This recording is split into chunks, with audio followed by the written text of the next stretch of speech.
Doors closing. Addison is next.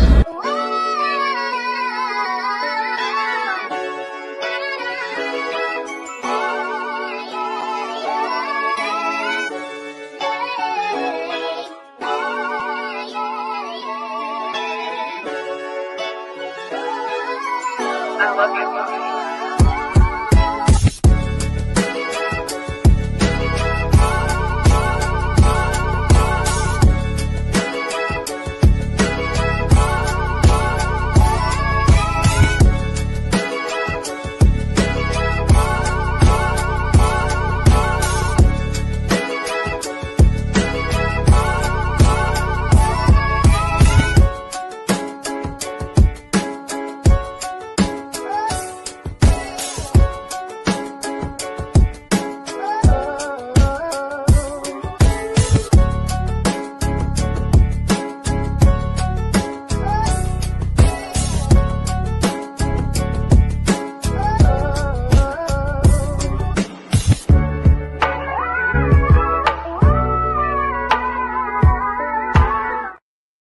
What is going on, boys and girls, to the boys in blue? We are back for another episode of Blue Line Radio, hosted by myself, Mike Hughes, and the amazing Miles Porter. Miles, how you feeling, baby? Feeling good, man. Feeling good. Offseason is officially here, and there's a lot to get into, man. There's a lot to get into, a lot to speculate and talk about. It's gonna be fun, man, and it's my favorite time of the year, brother, because they got the Topps holiday mega box and also the advent calendar this year, which I think is really cool. I didn't send you the picture, but like the advent calendar is like bigger than my head, so it's like I really kind of want to get it. Yeah. Earlier I pulled a 7 out of 199 Royce Lewis, which is pretty solid. You know what I mean? It's not a bad card.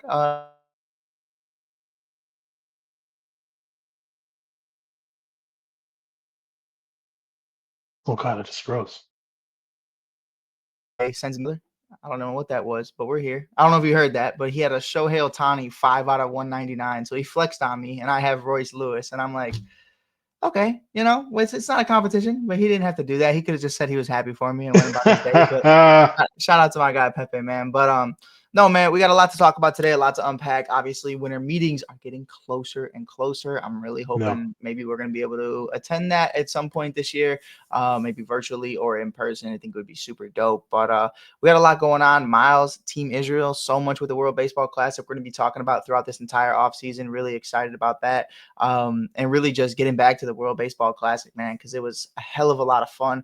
I know Team Italy isn't going to do anything. So, of course, I am going to be rocking with Team USA because Team Italy, I mean, the 1 year of Anthony Rizzo was great, but outside of that, I mean, what are we really doing? And then Team Ireland, I don't even think we have a Team Ireland. So, I mean, you know what I mean? But let's get into it, man. Let's have a conversation today because Shota Imanaga, optioned by the Chicago Cubs. Really unfortunate. They optioned the club option for 2026 and beyond.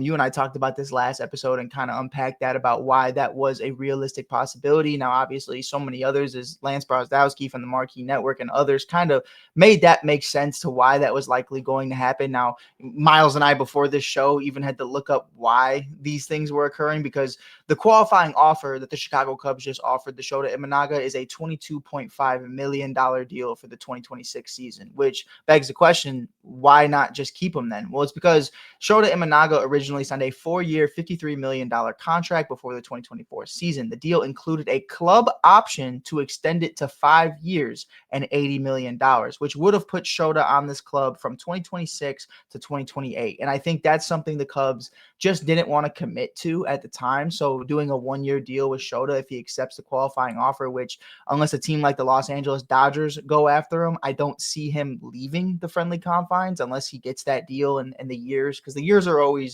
going to come down to it at the end of the day to be one of the most important things for players. I just don't know, Miles, what that means for a Dylan Cease or a Michael King. The Chicago Cubs do get this qualifying offer done with Shota Imanaga, and he's on a $22.5 million deal. That takes away $20+ million that I thought we were going to be able to use for Dylan Cease. Do you think it's realistic, if Shota accepts his qualifying offer, that the Cubs could still go out there and get Dylan Cease? Most likely not. Most likely not. I think the way this organization operates is very, nickel and dimey, and they're not really going to want to add financially to what they're already committed to with Shota. So really, yeah, I mean, if they come to an agreement with Shota, he accepts the deal. We could kind of put, in my opinion, just knowing the way this organization operates, you could kind of put a cap on anything else happening within that rotation, unfortunately. Yeah, and we also saw Andrew Kittredge traded back to the Orioles for cash considerations. Yeah. Cash considerations. I mean, big utility guy, a guy that everybody knows is very reliable in the Ricketts family. You can kind of plug them in anywhere; they'll take them. You know what I mean? They're Yeah. a big fan of Cash. Cash has been in the league for a very long time, tied to the Chicago Cubs. So yeah, cash considerations is back with the Chicago Cubs. Love that for them. Let's be serious, man. We're penny pinching over here. Really just trying to just utilize as much money as possible in the organization, but we're not seeing it get put back into the ball club. And that's Right. something that I think we've been very frustrated with as fans as of late. Oh, man. And I saw John Heyman and others also kind of saying, Jeff Passan, penny pinching, I believe it was on foul territory. They don't want to say they're penny pinching quite yet, but this offseason will show if they are or they aren't. And I think when you already kind of spend the last 6-7 days, kind of having those conversations about Shota being gone and replacing him with a Dylan Cease. And now I'm finding out we did send him a qualifying offer and Kyle Tucker, if I'm not mistaken, which is hilarious. Yeah. Just why even send it? Why send Kyle Tucker the qualifying offer? I know, do your due diligence. And maybe he did want a 1-year prove it deal because he wasn't satisfied with what he did. But after winning a Silver Slugger, I think we're going to be pretty okay. And we're going to get into the awards too. I left that off the topic sheet, but I do want to talk a little Gold Gloves. I do want to talk about somebody's 4th consecutive Gold Glove and how I feel about that versus our first Gold Glove for our guy PCA. So we're going to get into all that, man. But I agree. I think the conversations about Dylan Cease, I would love them. I bought his first Bowman Cubs autograph card for $15 at my shop around the neighborhood, and I thought it was really cool. And I was like manifesting. I was like, I'm bringing him back. I'm bringing back Dylan. He's already in a Cubs uniform. But it seems like I would imagine Shota Imanaga accepts it, like I said, unless the Dodgers are that team. But Miles, I think we could kind of move on from the Shota stuff. I feel like we talked about Sure. it. Yeah. Absolutely. There's more will unfold with that, and then we'll touch on it again. We really just provide the numbers, and that's really it's the waiting game now. You know what I mean? But Shota come back. Please, it's showtime. Please. Love that. But if not, man, I'm always, and I want to say, if not, I'm always going to root for Shota. And you better believe the second the Shota Imanaga Cubs jerseys are 50% off, I'm there to buy one because I will never forget Showtime. But Miles, man, you're a third baseman. Yeah. I trust you with my life. The man in the hot corner, the hottest man in the hot corner. Miles Porter. Pause. No, man, but I want to ask you this question because it's going around the league for the second season in a row, the second off season in a row. Has Matt Shaw done enough to prevent the Chicago Cubs from exploring an Alex Bregman contract this offseason? Now, Matt Shaw in 2025, a lot of downs and a couple ups. We usually say ups and downs, but I'm going to say downs first because there was more downs than ups, I would say. You're looking at the 2025 season for Matt Shaw, 13 home runs, a 226 batting average, 57 runs, 44 RBIs, 17 stolen bases, an OBP of 295, slugging 394, and an OPS of a 690. I mean, Matt Shaw to me in 2025 didn't do enough to tell me that we shouldn't go after Alex Bregman. If anything, I started thinking during that Brewers series that, man, if we would have got Bregman, how different would this series have gone? Because Matt Shaw in the month of September and October offensively was just not there. I mean, that guy disappeared from the face of the earth. Defensively, I think he's the best third baseman we've had since Chris Bryant. Obviously, Isaac Paredes wasn't bad whatsoever. Christopher Morel had flashes, but not consistent. And Patrick Wisdom was Patrick Wisdom at the end of the day. Like, it was more so offensive. But I really was proud with the defensive efforts from Matt Shaw in 2025. But offensively, there was that streaky month, I think it was July or August, where he started hitting home runs every other day, which was really cool. And that really helped him with his numbers. But I don't think he's done enough right now to convince me that Alex Bregman shouldn't be a conversation, because you and I both know how close they were to really getting Alex Bregman last year and how much Alex Yeah. Bregman was interested in the Cubs organization. And it did come down to dollars at the end of the day. But when you have this bitter taste in your mouth of not even being able to win a game at Wrigley North, it Yeah. should be a problem. And you should want to go out there and improve. Mhm. And I don't know what that does for Matt Shaw and his position. But Miles, for you, man, I know it's a long-winded question. I kind of just started No, it's okay. Yeah. but to kind of provide that and look at what Alex Bregman was able to do for Boston this year: 18 home runs, 273 batting average, 62 RBIs, 821 OPS. Mind you, Matt Shaw with a 690 OPS. The slugging is completely Yeah. different. I mean, he's over 100 points over on the slugging. What do you think the Chicago Cubs should do at the third base position this offseason? Do you think they'll stay pat because they believe in Matt Shaw, or should Alex Bregman be a realistic conversation?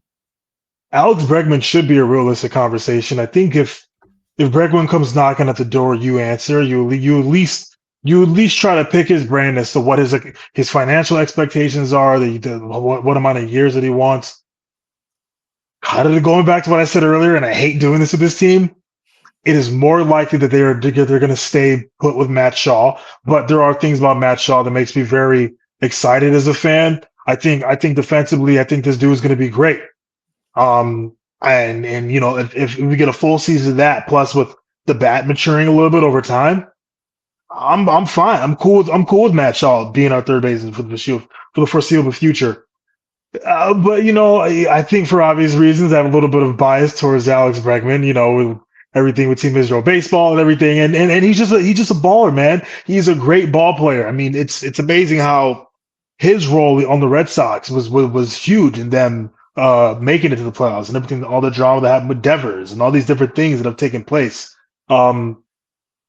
He's kind of a clubhouse aircraft carrier, man, and he walks it the way he talks it. And if Bregman comes knocking the door, man, you answer that. You I answer love that. it. I love it, brother. And I am so excited to see if he's a part of Team Israel this go Yeah, around for you, because we're going to talk yeah, about all that and more. It's going to be exciting. We're absolutely. not When we gonna get not close to gonna WBC, yeah, yeah, yeah. You know, woo, it's like a Christmas present, or in this case, not a Christmas present, a Hanukkah present. You know what I mean? You can't, like, you gotta yeah, slowly unwrap it. You just yeah, can't, like, yeah, shake yeah, the box. So I'm not yeah, gonna say yeah, everything Miles has coming up, yeah. but there's so much to unbox with that. No pun intended. But it's gonna be really cool, man.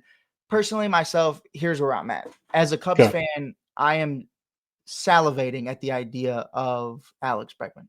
I Hmm. am extremely excited about the idea of Alex Bregman in a Cubs uniform, and I was last year. I love Matt Shaw. I got a chance to sit down and talk with him for a couple Yeah. hours national, and interviewing him about his faith in God, and how religion has really just made him who he is today. He says he's a son of God before a ball player, and so much more. He's a great kid. I think he has a great head on his shoulders. I know he doesn't even have social media. I think he finds out his MLB news from the email. You know, you get the emails from MLB. Yeah. Yeah. That's how he finds out about all his Yeah. news. He just checks his email every morning. Like, he's a Very humble nice guy. family, by the way. Just wanted to point that out. Met them during spring training. My Yeah, dad and I sat right behind them. You know, yeah. they're very nice people. But yeah, Yeah, sorry. I know.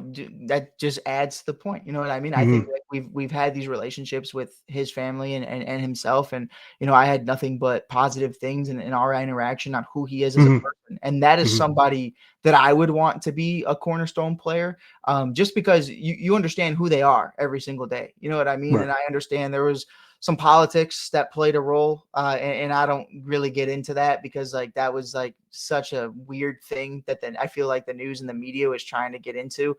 I mean, it was what it was, and I think a lot of people kind of viewed him as a negative person because of that. I thought it was weird. I wasn't a fan. I felt like it was like a bad taste in my mouth for, like, the fan base. Like, you know what I mean? It was just, we don't even got to get into it, but, like, it was just like a weird situation. Like, Matt Shaw is Matt Shaw at the end of the day, and you just kind of got to take it as such. You know what I mean? But I think for me, man, really just viewing Matt Shaw for what he is and what he has been for this ball club, I really do think at the end of the day, I would go after Bregman. And does that mean Shaw's getting traded? Does that mean, we're going to hold him and he's going to be a bench guy, or he's going to just sit in Iowa after he's already proven it this year. I think it'd be very unfair for Shaw, and I think the answer would be you do have to trade him. But what does that mean for the Chicago Cubs? Because if you get Alex Bregman and then you're trading away Alcantara and Wiggins and Shaw to get a big name guy, I mean, you and I can start the Tariq Skubal to the Cubs trade rumors. Yes, I mean, yes, like we can do that, and yes. I still don't think all of those guys, even Owen Casey thrown in, are worth Tariq Skubal. But I think there's a conversation to be had that Matt Shaw does have value. If you bring in Alex Bregman, there's your production defensively and offensively. There's your leader. There's your World Series champion. If you trade away Matt Shaw and you get a ready now arm, another starter that's maybe cheaper, I think you're in a great position. So that's kind of where I'm at. I'm cool with it either way, but you got to do something. And you brought up a name to me last night that is very interesting, and this one is more so. This one is yes. If we if we sign this kid, Matt Shaw is gone, because the rumors are it's up to $200 million most likely in any contract. You want to take it away and make a case to why the Cubs should do this, Miles? Yes, yes. So Mike is referring to the Japanese third baseman, also first baseman that was posted today. And by the way, posted does feel it feels very weird to say. Munetaka Murakami, and I think I said his name correctly. I believe a few years ago he actually set the Japanese baseball record for most home runs, 56 home runs or 134 driven in. Sounds very familiar to someone who's also a free agent right now. I won't even go there, right? But I think this is also maybe the Cubs. Ideally, I would love for them to look into a guy like that, right? I think if there is like an offensive option with a decent glove that may be a bit of an improvement above Matt Shaw, I give it a look, right? Because we know that a lot of teams are going to go gunning for Murakami, but I think it'd be worth a look, man. Out of both the guys that we talked about previously, this dude's popped the most home runs over the past few seasons. A lot of swing and miss, a lot of striking out, but then that's the case for a lot of players. That's even the case for Kyle Schwarber, right? There's a lot of striking out, a lot of swinging and missing. There's going to be give and take. We just got to deal with it as a fan base, as an organization. You work with him, you help him adjust. But I think Murakami would be a pretty good addition to this ball club, ideally. In his last year, he had 286, 24 home runs, 52 driven in. He only struck out 71 times, but then again, I think it was a smaller amount of at-bats. I believe 220 at-bats total, 263 plate appearances overall. But hey, man, look, give it a look, right? At least throw your name in there, Jed Carter. Mm-hmm. Ooh, Carter, you make me so. Sorry, go ahead. No, I'm trying to lock in at the same time. My foot fell asleep about 2 minutes ago.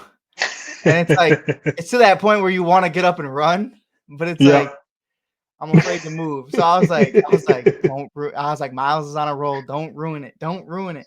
No, it's all good, man. It's all good. I hear you though. I think there's obviously concern with that, especially because there's so many pros and there's so many cons when you take somebody who's never played in Major League Baseball and hand them over $150 million. Like, could be the next Fukudomi, could be the next Seiya Suzuki. And I love Seiya Suzuki. I think Seiya Suzuki has panned out very well despite single-handedly, making sure we didn't make the playoffs in the 2023-2024 season. But it's not just Seiya's fault. It was just a part of it.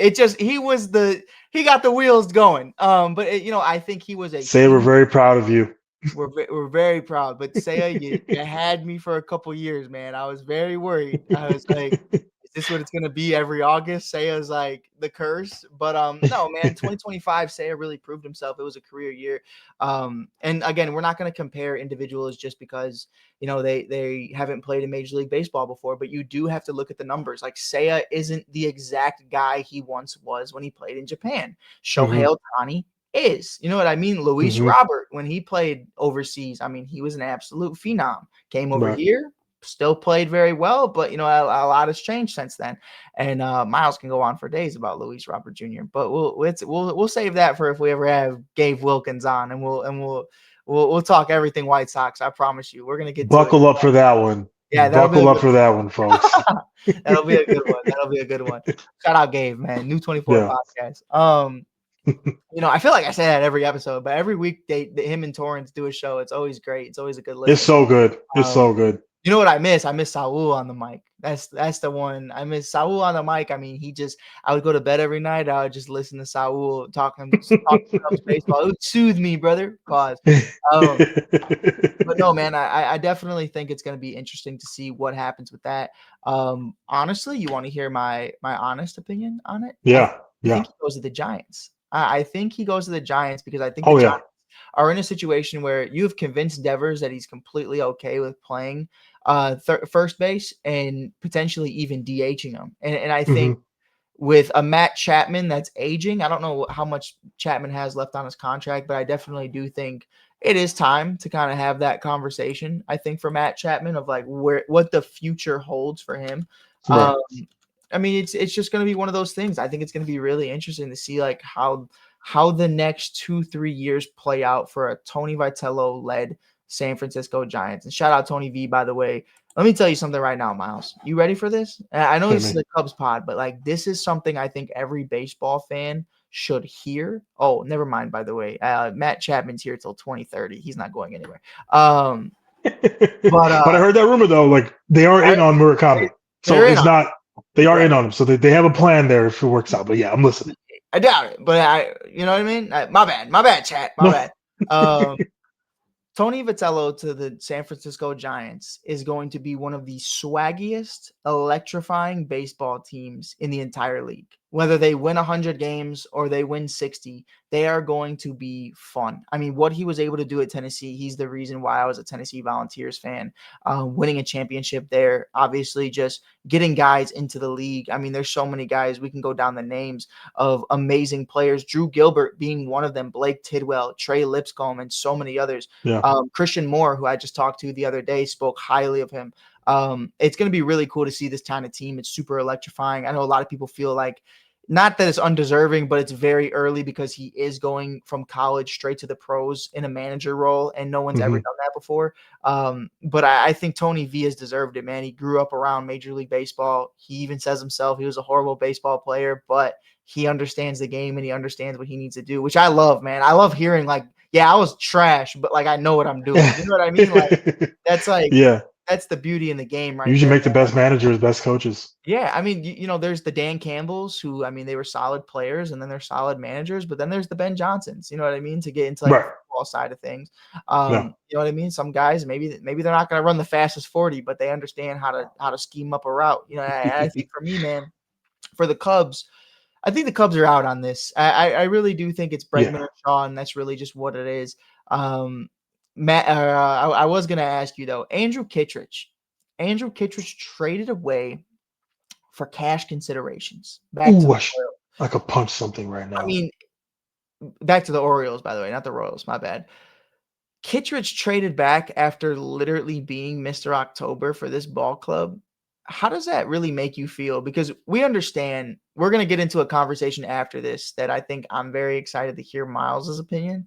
But I feel a ranting coming inside of me. when it comes to big name relievers, from Theo Epstein to Jed Hoyer, we understand the Cubs are not going to go out of their way to spend money on this bullpen. They just haven't done it in recent years. And for you, man, are you tired of just getting a brand new bullpen every single year? And when a guy does have success, a Brad Keller, who's currently a free agent, likely going to go somewhere else, Andrew Kittredge traded away for cash considerations, which, hey, man, if that cash brings back Kyle Tucker or Kyle Schwarber, by all means, you know what I mean? Kittredge was old anyway, like it's fine. But like to kind of convince me that we can just re-up on a bullpen every single year without that continuity, I think that's something I have a really hard time growing with, because you and I grew up with the Pedro Stropes and the Hector Rondons and the Justin Grimms and the Travis Woods, who like they're there year in and year out to get better. Like I can go even further. I remember Scott Air pitching.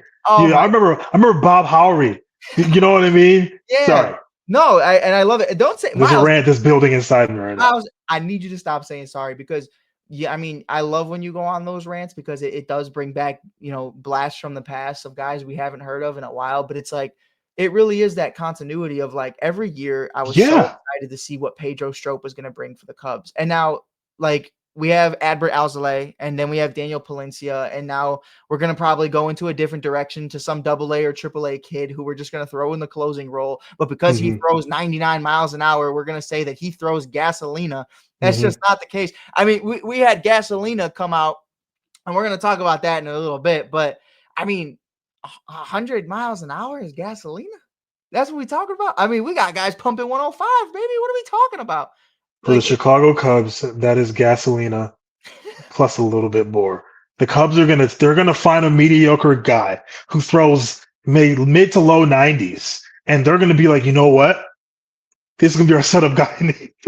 I can't even say it with a straight face. By the way, it works. Like it works a lot. I will continue to give them credit. They are good at finding little diamonds in the rough. But like, Mike, at what point do we think to ourselves, you know what? Let's have a bit of an established system here. You know what I mean? It's like a lot of, hey, you know what? We think you're good.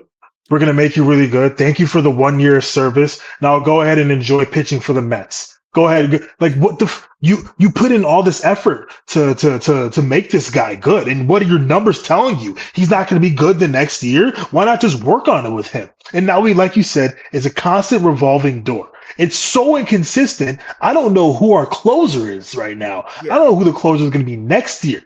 It's so infuriating. It's so infuriating. And it pisses off every Cubs fan because it's like, hey man, I mean, like, okay, yeah, at what point do you want to really build off of this momentum that we have, right? Yeah. Why is it so hard?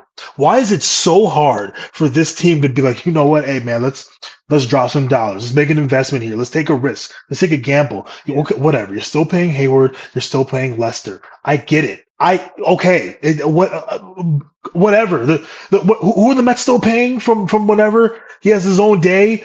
Whoever that guy is, Bob something. I forget his name. Bobby Bonilla. Thank you, Bobby Bonilla.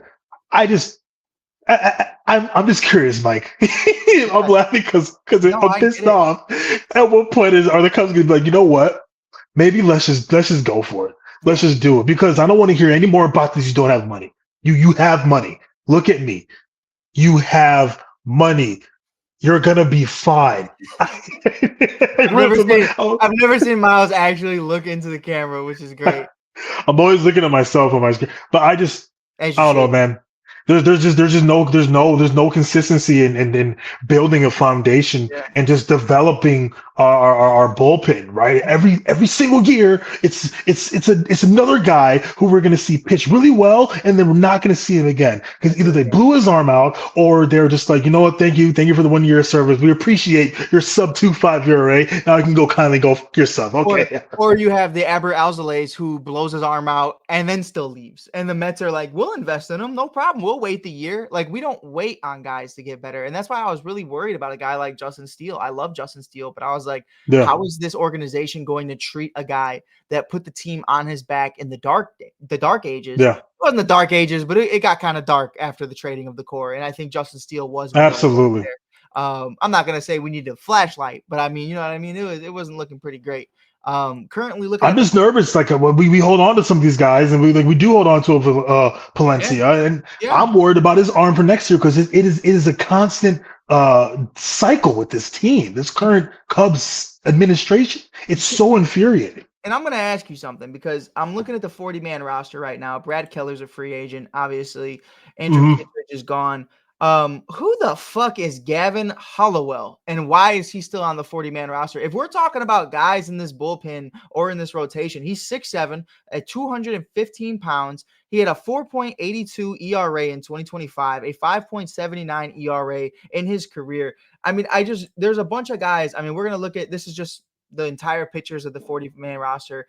Javier Assad, Matthew Boyd, Ben Brown. Ben Brown is still on the 40-man roster, by the way. Yeah. Porter Hodge, Gavin Hollowell, Cade Horton, Luke Little, Eli Morgan, Jack Neely, Daniel Palencia, Colin Ray, who they just brought back, Ethan Roberts, Michael Soroka, the biggest free agency, or not free agency, the biggest trade deadline acquirement, by the way, Justin Steele, Jameson Tyone, and Jordan Wicks.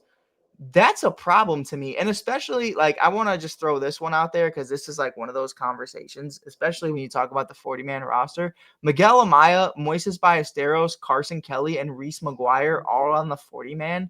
I don't know why we need 4 catchers on the 40-man. I really don't. I love Ballesteros. I really do.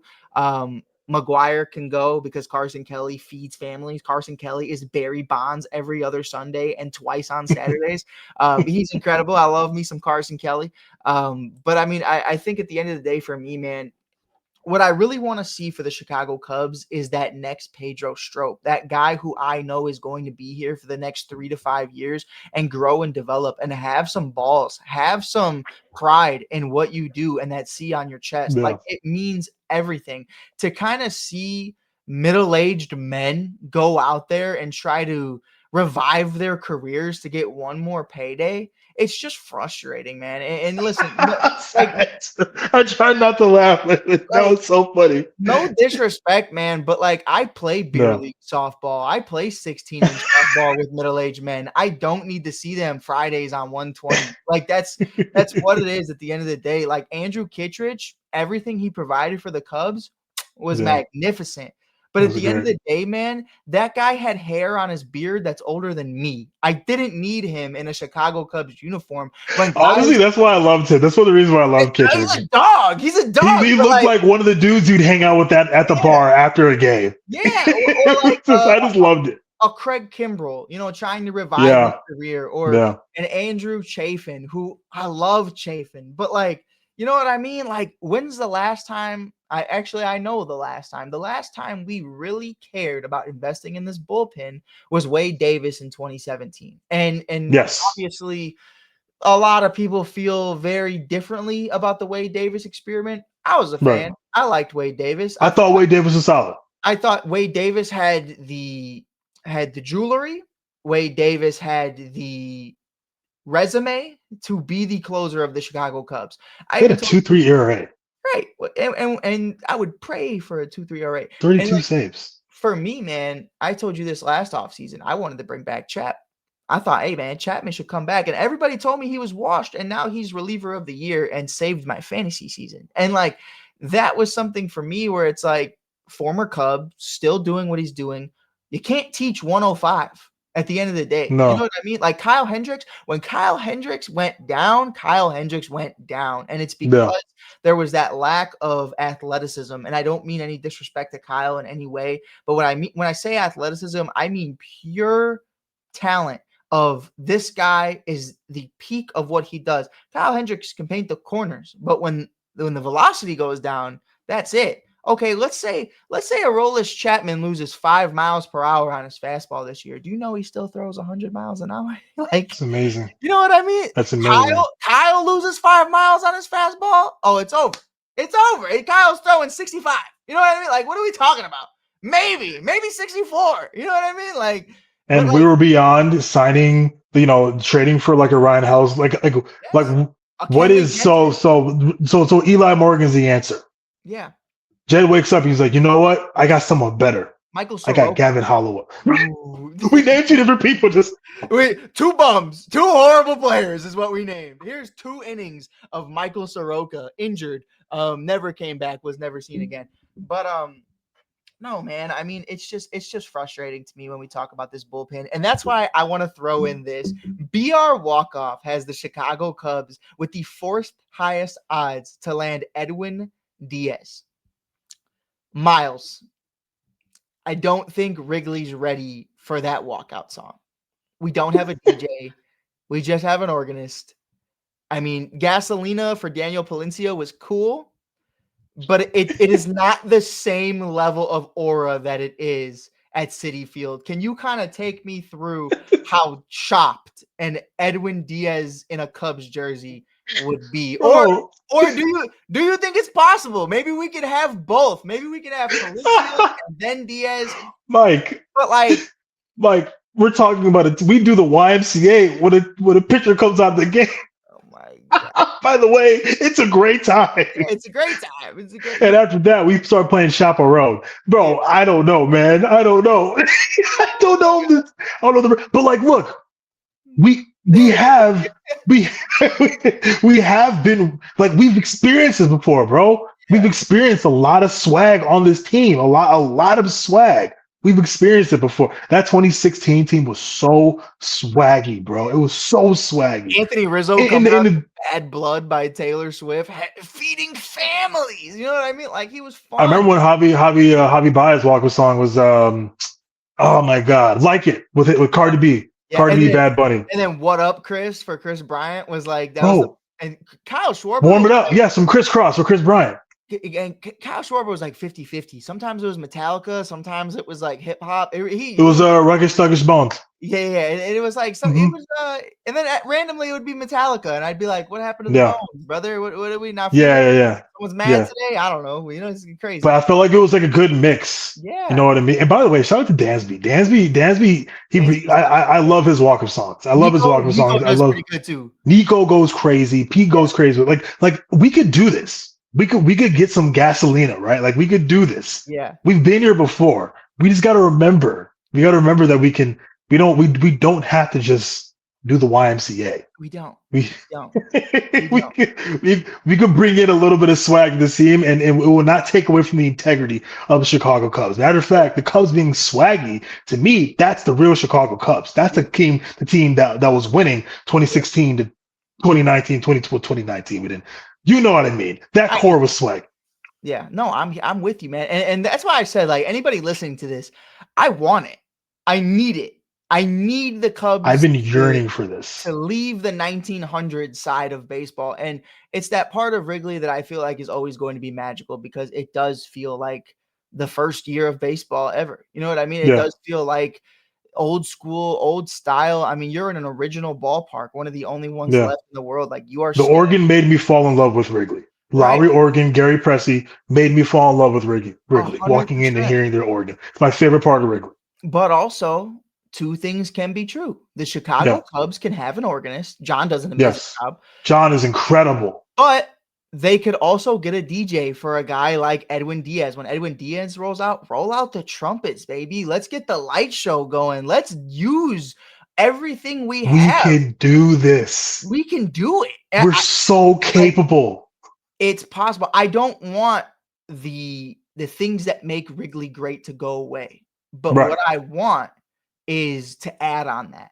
Don't just stay in the past, build on it. And I think it would be a beautiful thing to kind of have that swag. Like they tried it with Palencia and Gasolina, and I thought it was cool. Obviously, it was like a little Edwin Diaz from Timu, a little, you know what I mean? It was from Wish. It wasn't the same exact effect, but it was cool. You know what I mean? And nothing beats the trumpets. When you hear those trumpets coming in and the claps, I mean, it's a different vibe at Citi Field. But you know, I think for me, man, it's just where I'm at right now is I just want to see Wrigley rocking again. Party like it's 1908, party like it's 2016. Like, let's get into it, man. Let's get crazy. Like, I remember. And these boys are fun. Like, the players that we have, this is a fun group of guys. I will not take that away from them. I want us to add to it. I want us to add a little bit of a dynamic there, whether it's how we're entertaining the fans at Wrigley sometimes, which I actually think they did a great job during the playoffs. I went to 2 playoff games, and I actually think the entertainment at Wrigley, I think they did a very good job. I remember being like, this is lit. This is incredible. The music between innings, the way they're hyping up the fans. Granted, yes, it's the playoffs, but like that doesn't just have to be for the playoffs. The Bulls, they're lit every single night at the UC. I don't know. I think that there's a way the Cubs can do this. AJ Pierzynski said an amazing take on Foul Territory. I don't know if you saw it, where he said, look, man, you're going to not spend money. You're not going to try. You're going to pull out the same roster every single year. And then you're going to just throw Eddie Vedder and Chris Chelios at us every time for the 7th inning stretch and expect these fans to be bought in. And AJ said that. And I know there's a lot of hate in AJ's heart for the boys up north. Absolutely. But, he's been fair to us too. I'll give it to him. But I was going to say, he's very fair now that he's and I think he really breaks it down for what it is. And I completely agree. He is 100%, but you know, he got that work and he remembers it. You know what I mean? That's why he was in a Savannah Bananas jersey this year and the Cubs were in the playoffs. So, you know what I mean? It is what it is. But, you know, we love AJ, but it's just one of those things, man, where it's like when AJ Pierzynski starts making sense, there's a problem. You know what I mean? Like when Yeah. I'm like, yeah, I can get down with that. It's like, yeah, it's kind of sad to admit that kind of stuff. When Though. he's begging for the Cubs to spend money, Yeah, like yeah, hold up, right, hold up. right. He's So rooting for the Cubs right now. He's like, hey man, I'm a Sox fan. I'm a Sox alum, and yeah, I'm begging you guys to do something. yeah, 100%, 100%. Now I do want to get into the awards super quickly. We have 3 Yes, Gold Glovers. We have Nico Horner getting his 2nd Gold Glove. Shout out to Nico. absolutely phenomenal year for Nico Horner. Ian Happ with his 4th consecutive Gold Glove. Congratulations! I think it's a big accomplishment for a guy in left field to have 4 consecutive gloves in left field. And I'm gonna keep saying the word left field because I don't hold a lot of weight for a Gold Glove in left field. But that's just me personally. That's coming from a guy who played left field. That's just me. But it's a shout out Ian. I'm not gonna give him shit for that. But we did have a conversation the other day, and we'll talk about it later. But it involves Christmas jerseys. But the one I'm proud of, Pete Crow Armstrong, 1st Gold Glove. I mean, it's just super cool, man. It's super cool. It's super deserving. His relationship with the bleacher bums and just the fan base as a whole, from helping get a kid's hair dyed in his lemonade stand with Justin Turner, which is always like the funniest story to me because I guess Justin Turner pulled up to the lemonade stand and those kids were like, "Who the fuck are you?" And then like he's like, "All right, I'll call Pete." Like, and Pete pulled up and like to see Pete Crow Armstrong before our very eyes has been incredible. I got a chance to see his first performance the weekend he got called up to the AAA Iowa Cubs. I was in Des Moines covering the team as media, and like that was a whole honor Oh, in itself. You know what I mean? Got to it's catch up with amazing. Riley Thompson, Matt Mervis, Brennan Davis, all the boys were there. Got to see Pete hit a grand slam in his first game as an Iowa Cub, and you just knew that this guy was going to turn into an electrifying player once Yeah, he was able to tap into that, which is like such a blessing to be able to just get these opportunities that he's had. I know a lot of people say he lives or dies by the sword in a sense because, when he makes the play, no one else is making that play. But right. when he misses it, it costs us a couple runs. But I would rather have a guy trying than have a guy just afraid to take that risk. And PCA takes that risk, man. And we can have a whole conversation about PCA this offseason and kind of what we expect from him going into 2026. Are we going to expect another 30-30 season? Maybe not. But I definitely think he's arrived, man. And it's more than deserving. But this one I want to throw to you, Miles, because I've been yapping for a while. Oh, no. Kyle Tucker wins a Silver Slugger. That one surprised me just because the time missed. I think Tucker was deserving. But if you want me to pull up the stats for you really quickly, I think it kind of is interesting, especially with everybody else involved. Now, we did see Juan Soto with his 3rd straight Silver Slugger on 3 different teams: the Yeah, Padres, the Yankees, and the Mets. I mean, Juan yeah. Soto is an absolute dog for him to be able to do Oh that. man. Kyle Tucker, 4.6 WAR in 2025, 500 at bats, 133 hits, 22 home runs, 266 batting average, 91 runs, 73 RBIs, 25 stolen bases, OBP of 377, slugging 464, and an OPS of 841. Miles, was Kyle Tucker deserving of the Silver Slugger? No, Hmm. no. No, no. Unless we're like lowering the bar in certain categories, but no, he was not. I will always acknowledge what he did in the first 2-3 months of being a Cub. That was a I Silver will Slugger. That was a Silver That Slugger. was a silver slugger. I forgot it was the last 39 games that he played, whatever. He was hitting like 214, 2 something. Yeah. I mean, look, I get it. I get it, MLB. I get it. There's a, I'm not gonna say there's a script, but like Getting him a you couple extra guys, dollars this offseason, I think, is what I get it. I I get it. I But you there, it's the mob, baby. It's the game. if You know what I mean? if we're doing that, then players like honestly, Seiya Suzuki, in my opinion, had a better year. I just granted, yes, he's DHing. He wasn't really playing right until Tucker went down. I understand that, but I'm just such a real fan. I'm such a real fan when it comes to looking at a player's performance and evaluating everything month to month or year by year basis, game to game, even. No, he should not have won a Silver Slugger. I don't even know if there's much more I have to say about that. No, we're looking at a guy that had to essentially agree to get benched because his performance was so poor.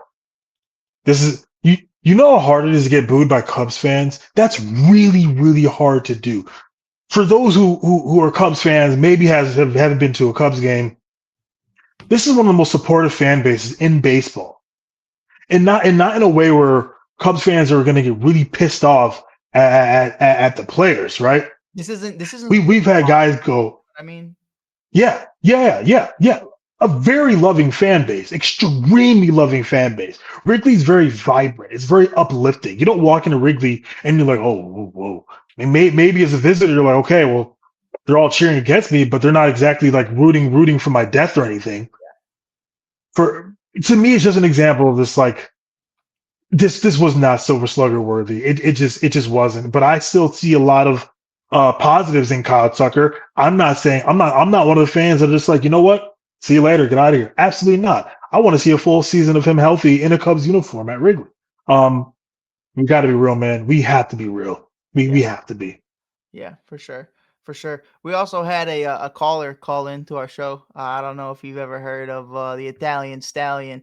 Talking about Ian Happ here. Never heard of this guy in my life. I don't know. He sent this to us at 10:24 p.m. on a Wednesday. But yeah, we'll play this real quick and we'll get Miles' thoughts. All I'm saying is, what lame ass fucking kid walks up to his mom and dad on fucking Christmas Eve and says, "Hey, Ma, I hope Santa Claus brings me an Ian Happ jersey." Nobody fucking says that. Well, thank you for your call. Wow. Oh my goodness! Wow. It was me. I plead. Thank you to the caller for calling in. Thank you for the caller. Thank you for the call. But honestly, man, like Ian Happ's fourth straight Gold Glove holds less weight to me than PCA's first. And is that crazy to say? I think Miles, be honest. Am I being unfair here? But like PCA's first Gold Glove, like I was excited to watch Cubs games just for PCA. There's never been a time where Ian Happ makes a play in the outfield and I talk about it for a week straight. Oh man, that was really funny. Look, I really appreciate Ian. I really do. Okay. Look, by the way, I know that I'm not going to be able to convince you. Like I know. I'll say this. In the past 4 seasons, he has played 150 games plus. I really appreciate that from Ian. I appreciate his consistency, not always performance-wise, but his availability and always going out there and performing. I can never look at Ian Happ and say that he is not trying. I've never gotten that feeling. And even when sometimes he may make a dive where he didn't have to make a dive, or he leaves his feet sometimes where he doesn't have to leave his feet. He does it a lot. It's fine. But he is a player that I really, really appreciate. And if Ian were to not be here next season, I think we would really feel that as a fan base. I really do.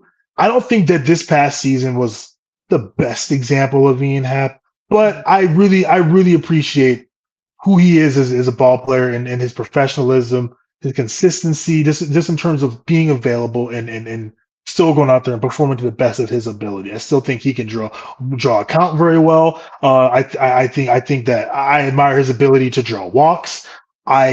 He's not the worst left fielder. Clearly, there are people. Look, would you rather have Ian Happ or Marcell Ozuna out there? I'm going with Ian Happ. Me personally, I'm just going with Ian Happ. And I love your facial expressions right now. I'll take the home runs. I mean, it's fine. You know what I mean? Look, I want to. Go ahead. Ian. Oh, I'm sorry. No. My bad. Go ahead. I want you to say everything. Bro, Ian Happ. He's just. We're gonna miss him. We're gonna miss him when he's not in a Cubs uniform anymore. I'm telling you, bro. Can I ask a question? Can I ask a real question? Yes. Absolutely. Okay.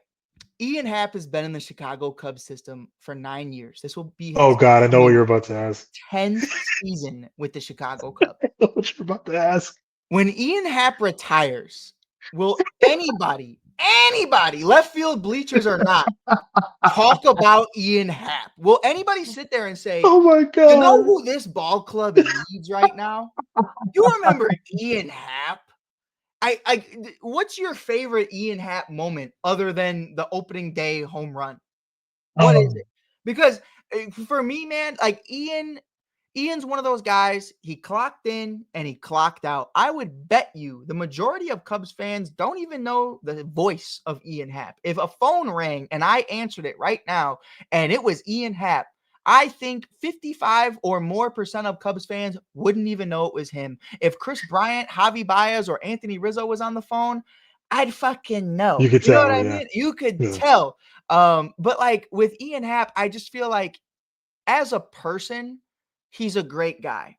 But as a ball player, I don't think he's done enough to separate himself from an That's fair. Owen I get it. Casey in terms of like the fans that know him. And I think most fans just know him because he has been the longest tenured Cub. But other than that, what have you really like? What do we know you for? What will you be remembered for? And 4 consecutive Gold Gloves is incredible. And he has been an all-star for this ball club. But it's like, where is the Ian Happ moment where Ian Happ just was that guy? And he kind of Yeah. did have a season where like, hey man, maybe he's like turning the corner, but then it kind of just went back to being what it is. It's that same Happy Gilmore golf swing that never changes. It's the same. It's the same. Hey man, bases loaded. Ian Happ's up. Is this the moment? Nope, it's not. Fly out to right. Like it's just like one of those things for me where when the opportunity has presented itself, Ian Happ has never grabbed the reins to be the face That's of fair. this franchise. And I don't think that's fair to ask him to be that. I just think this is what he is, and he's not going to be more than that. He was once the number 1 prospect in this Cubs system, but I think honestly, man, for me, if we would have traded Ian Happ for Jose Quintana way back when in 2017, we would not have missed him. And we would not have watched him play games on the South Side on 35th and Shields and said, damn, I wish we would have kept that guy. We wouldn't have. I think we would have moved on. We would have got another left fielder. Maybe that's Eloy. Maybe it's somebody else. And we would have went about our day. And that's really it for me. Like, what kid wakes up and says, I want an Ian Happ jersey for Christmas? They don't. They want PCA. They want Dansby. They want Shota. Yeah. They want guys who are really just bringing the energy. And Nico Horner. Like, and hey, shout out to all the kids that want an Ian Happ jersey from Santa Claus this year. No hate whatsoever. But like, truthfully speaking, I cannot stand Ian Happ, and I am waiting for the day he's gone. And having a no trade clause going into this season and just in general, like, is the biggest flaw of the Jed Hoyer era, in my opinion, because it's like Jed Hoyer told me as a Cubs fan, not me personally, but he told us as I was Cubs. about to say. Yeah, Jed Hoyer told Yeah. us as Cubs fans that Kyle Yeah. Schwarber wasn't worth $10 million, but he's held on to Ian Happ and gave him a no trade clause. What the fuck are you talking about, brother? Kyle Schwarber. There's some inconsistencies for sure. It's just like and you know what? He is your typical Chicago Cub product. So like, I get it. You know what I mean? And You said that before I was gonna say it. And that's what I'm saying. It's like you know he's a good guy, you know he's a good person, you know, like he's somebody you can trust to represent this team. But he's no Pete Crow Armstrong. And there is a far separation between the two. I think you made a good point. I think specifically the Jed and Carter are really building a team that's defense first. Sure. And so even when I look at like and so even when I look at like the Kyle Schwarber scenario, it sucked, but we know that Kyle Schwarber wasn't good defensively. Do I agree with it? Absolutely not. Right. But Ian Happ fits that profile of a consistent defensive player. They really love that defense first with I think is an okay, decent bet, right? So I think, and on top of that, you add how consistent he is with staying healthy and being able to play 150 plus, right? I think all of that plays a role into it. I agree. I agree. I think there's inconsistency there in terms of philosophy as to how the Cubs want to construct this team. I mean, if there's someone knocking on the door, right, and we had an opportunity to part ways with Hap, and so for the no trade clause, is it one of those clauses where he has to approve a trade? Yeah, I Got it. believe so. Okay. I don't. Okay. So I don't think. Here's how I believe the no trade clause works. If I'm not mistaken, anybody can correct me if you're 55 minutes into me yapping about Ian Happ. If I'm not mistaken, a no trade clause means you just can't trade me. But a Right. player can lift that no trade clause at any point Yes. in time. So like that's kind of the thing where it's kind of like, yeah, man, we're good. Don't even worry about it. Like that's fine. Like kind of basically saying just rip up the contract. You know what I mean? Like so. Right. I have no doubt in my mind that Ian Happ will not be traded. I don't like talking about guys' wives or talking about their families, but if I'm not mistaken, his wife does have a shop of some kind in Chicago, a business. He's very rooted here. Yeah, a business here. Yeah. He loves the city. Yeah. This is their home. I don't see them doing that. You know what I mean? And like you always could make a case about, well, maybe he wants to go home, but then it's like, you think he wants to go play for the Pittsburgh Pirates? Not happening. No. So you know what I mean? Like even you couldn't No. even convince me that. Now if you told me Ian Happ was born in San Jose or he was born in California and he's gonna go play for the Dodgers, maybe we lift that real quick. But For sure. That's a worst case scenario, by the way. That means the next season went really bad. Yeah. That means that we're selling. Yeah. Ian Happ on the Dodgers would be crazy, though. I will say that. I bet he pops off too. I can see him popping off too. I would look at those 4 Gold Gloves so differently with a lineup like that around him because that's where Ian Happ fits. But when the core was traded and it was just Ian Happ when the smoke cleared and the dust settled. He actually balled out in the later half of that season, if you remember. That's what I'm saying. Like, he was an all-star the following year. He was an absolute beast. Yeah. It just didn't continue. It kind of plateaued. You know what I mean? I don't know. I don't know if I ever saw him as like a face like of the franchise. I thought it was gonna be like Javi. I thought that's what Chris and Riz were here for. Yeah. But then when they get traded, then we did all kind of look at Ian Happ like, hey man, you're kind of still you're a part. We can consider him a part of that core to like a supporting cast member. Right? He was there since 2017. And that was it. Like it was like, all right, Wilson, you're the guy. And Wilson was like, fuck this. I hate it here. And we were like, whoa. No, I'm playing. Right. Wilson. And I loved your point earlier that like Cubs fans will not boo you for the most part. And then like unless you're you really gotta piss us off. Burnt that bridge. That's why with the Kyle Tucker stuff, man, it's so interesting. And Jeff Passan and so many others, John Heyman, have all reported that the Cubs are pretty much out on Kyle Tucker. That's our final topic of the day. Miles, how does that make you feel, man? I'm not even going to go on a long spiel and set up a question. Like just straight up as a Cubs fan, it's November 6th or November 7th as we record this, and the Cubs are already reportedly out on Tucker. How does that make you feel? I feel okay about it. It's still pretty early.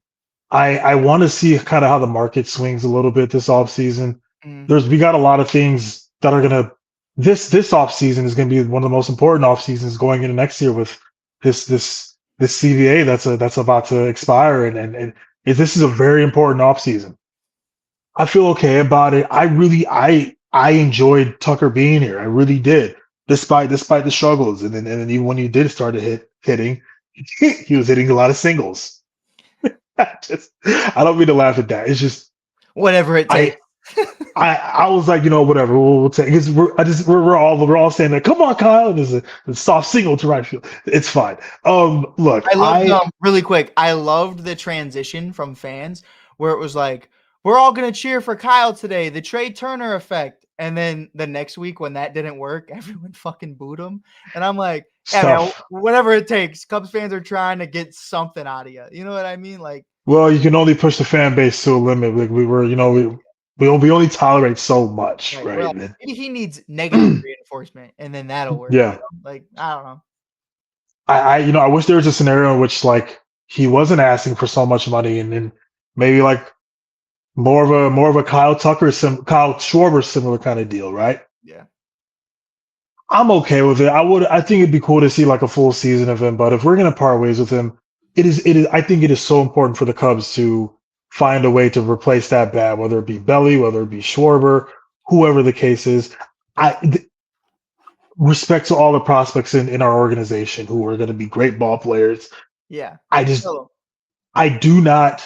I do not want us to be like, okay, well, we don't have Kyle Tucker. Oh, let's call up 2, 3 prospects, and we'll hope they're good. We'll hope they're yeah. good, even though we've kept them in this pipeline for the past 3, 4 years, and now they're starting to regress. Some dudes are hitting 260, 240, but hey, we'll we'll win at least 87 games because that's our goal each year, right, Carter? Um, Mhm.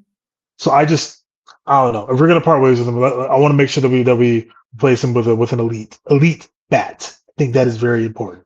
For sure.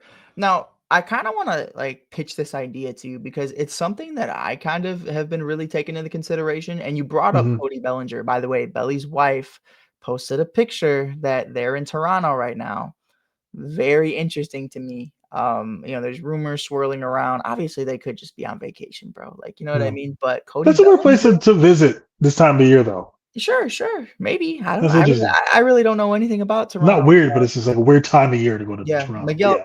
Rojas has a lot of opinions about Toronto right now, so I would ask him if anybody has any ideas. Mm, But mm, no, man. In all seriousness, Belly to Toronto would be crazy. But that'd be tough. I'm looking at the Kyle Tucker situation, and I don't understand the difference between Tucker and Belly prior to joining the Cubs because Cody Bellinger was in this situation with the Dodgers to where the I injury. said this last year. Right, they were I catching up. said it last year. He had to go on that, hey, I'm going to do that 1 year, prove it, and then maybe Yeah. the team option.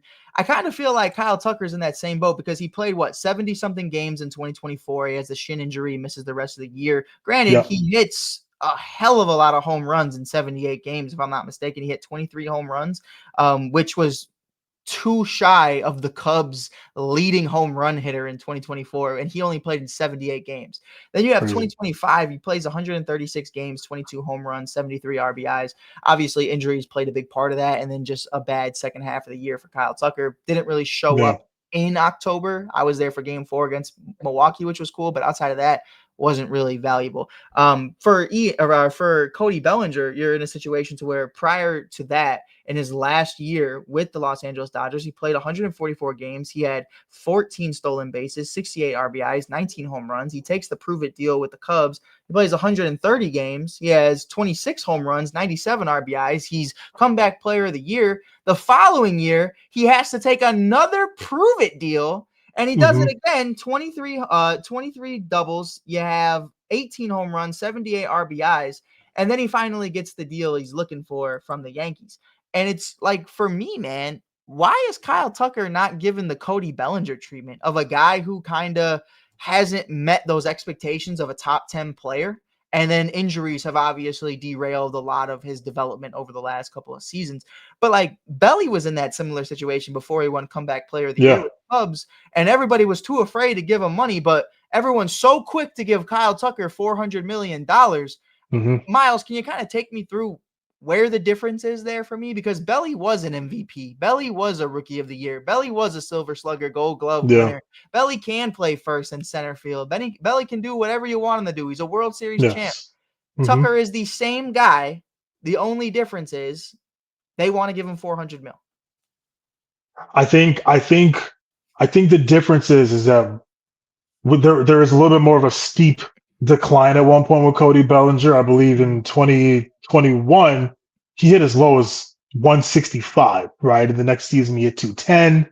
So teams are like, well, at one point you were hitting below the Mendoza line. And so I don't know if I'm ready. So like with the Bellinger situation, I'm like, okay, I get it. I think in Kyle Tucker's overall career, he's had more consistent success for the most part. I don't think he's a better player in this moment than Cody Bellinger. Belly had the year that we wanted Kyle to have. Mm-hmm. The stats were switched Yeah. the year after we get rid of him. So I think there's just, if you remember when he was in the Dodgers, there's a pretty steep drop off there Yeah. performance wise, and we haven't really seen that with Kyle Tucker. So I think that played a role into it. Sure. And like, again, if you, like we said, that first half of the year, you're giving him a blank check, but that second half of the year, it did remind me a lot of Belly on the Yeah. Dodgers. And it was like, damn, man, like Kyle Tucker in the 4-hole every single day from July to October pissed me off. And that shouldn't be something that pisses you off. If Kyle Tucker's in your 4-hole, oh my gosh. I mean, kiss it, Picasso. It's beautiful. It's magnificent. Like, but then like we're at a point. Remember, I told you I was like, I want Ballesteros in the 4-hole. Put Kyle Tucker somewhere else. And to say that about a World Series champion, top 10 caliber player versus a rookie, like it's tough to kind of swallow that. But we're gonna get into everything and more. I can't wait to hear more reports with Miles, man. We might even do episodes where we'll obviously talk Cubs baseball, but we're gonna talk all free agency as a whole. We saw Chris Sale, the easiest club option was picked up. Will not be a free agent in 2026. Unfortunate. I mean, I understood. I get it. They're at least trade him. You know what I mean? If you're gonna lose them, trade them so you don't lose them for nothing. But yeah, Chris Sale to the Cubs. We'll have to hold on. We'll hold off on that one for a little bit. But yeah, man, we appreciate. Braves are going to be back next year. Mark my words, ladies and gentlemen. I pray. I hope so. And let me tell you something. I'm gonna say it right now. Free Junior Caminero. When Junior Caminero ends up playing for the New York Yankees or Los Angeles Dodgers in 2031, and he hits 40 to 50 home runs and wins a World Series, and everyone says it's bad for baseball, just remember that the Rays weren't willing to give a quality starter $11 million the other day. The Rays continue to just baffle me in decisions that they make. But I'm excited, man. This offseason is going to be a blast. This winter is going to be so exciting. I think I actually enjoy the winter and the offseason far more than I do this season, just because like there's so many moves being made and there's so many conversations, and it's just a blast. It's a great time. Dude, by February, I am burnt out. Oh, you're exhausted, but then you get that month of just like chilling. You know what I mean? Yeah. There's always that one asshole that doesn't sign until March, and you're like waiting. And I'm hoping we don't have that guy this year. Can we not do that this year, guys? Can we just? I need Kyle to sign. I need everyone. Let's just pick a team. Just do it. Alex Bregman. It was cute last year. If you do it again this year, you're a douchebag. No, I'm playing. I'm just joking. But until next time, man, this is episode 4 of Blue Line Radio. Thank you guys for listening. Make sure you give us a follow, give us a like if you haven't already. You can check us out on social media at theshy.kid, or Miles Porter, what is your handle on IG? It is Smilo_Morales. Love it. I love it. And of course, we'll make an Instagram and we'll make everything else. Maybe I'll have Miles and I help me make the Instagram, because I haven't made an Instagram in so long. We'll make a social media page for all our stuff, man. I can't wait to check it out. Can't wait to see what we continue to do. Follow us on Spotify, follow us on YouTube. Until then, man, go Cubs, baby. Doors closing. Addison is next.